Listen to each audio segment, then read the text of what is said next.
ఓ చిన్న చీమ దారి తప్పింది. తన వాళ్ళని ఎత్తుక్కుంటూ తిరుగుతోంది. అలా తిరిగి తిరిగి అలసిపోయింది. దానికి ఆకలి వేసింది. దగ్గరలో చీమకు చక్కెర కనిపించింది. దాన్ని తిందామనుకునేలోగా వానజల్లు పడింది. చక్కెర కరిగిపోయింది. వానజల్లు తగ్గాక మళ్ళీ ముందుకు సాగింది. దానికి ఒక బియ్యపు గింజ కనిపించింది. ఆత్రంగా దానివైపు పరుగు తీసింది. అంతలో పెద్ద గాలి వీచి బియ్యపు గింజ కొట్టుకుపోయింది. చీమకు ఏడుపు వచ్చినంత పనయింది. దాని అదృష్టం బాగుండి దానికి రొట్టె ముక్క కనిపించింది. అది తిందామని అటువైపు వెళ్ళింది. అంతలో ఒక ఎలుక పరిగెత్తుకొచ్చి రొట్టె ముక్కను తీసుకుపోయింది. చీమకు ఆకలితో కళ్ళు తిరిగాయి. ఓ దైవమా, నన్ను ఇంత చిన్నదానిగా ఎందుకు పుట్టించావు అంటూ చీమ ఏడవసాగింది.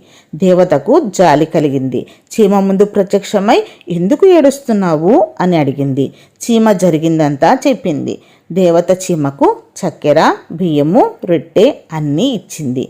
పొదుపు అవసరాన్ని చెప్పి దేవత మాయమైంది. అప్పటి నుంచి చీమకు పొదుపు అలవాటయింది.